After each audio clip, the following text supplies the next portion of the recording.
আজি মহাষ্টমী। আজি মা গৌৰীক পূজা কৰা হয় মহাষ্টমীৰ দিনা। মা দুৰ্গাৰ অষ্টম শক্তি তথা ৰূপৰ নাম হৈছে মা মহাগৌৰী।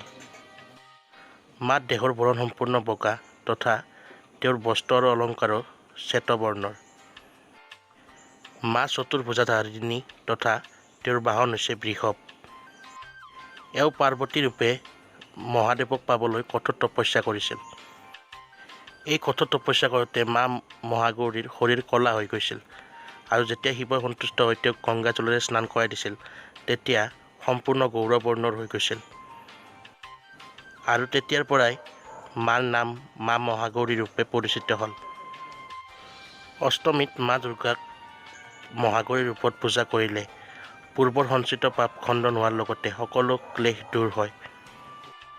বিবাহিত মহিলাসকলে নিজৰ পতিৰ সুস্বাস্থ্য তথা দীৰ্ঘায়ু কামনা কৰিবৰ বাবে মা মহাগৌৰীক আৰাধনা কৰিলে সুফল পায়।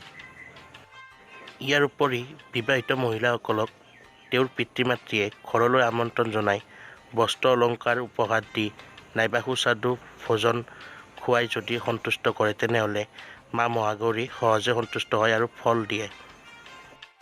অষ্টমী তিথিত কন্যা পূজন কৰাৰো বিশেষ মহত্ব আছে। 10 বছৰ তলৰ কন্যা পূজন কৰা হয় আৰু এই কন্যা ঘৰলৈ আহিলে আপুনি তেওঁক বিদ্যা সম্পৰ্কীয় সামগ্ৰী নাইবা যিকোনো বস্ত্ৰ আদি উপহাৰ দিব আৰু তেওঁক পায়স খুৱাব পাৰিলে বহুত শুভ হয়। কিন্তু খালী হাতে আপোনাৰ ঘৰৰ পৰা কোনো কন্যাকে যাবলৈ নিদিব, এই টকা এটা হ'লেও দিব।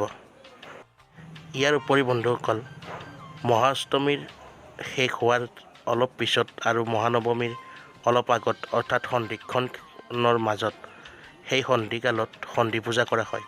এই সন্ধি পূজাৰো বিশেষ মহত্ব আছে। ইয়াৰ বিষয়ে আমি আন এটা ভিডিঅ' প্ৰকাশ কৰিম, সেই ভিডিঅ'ত বিতংভাৱে জানিবলৈ পাব।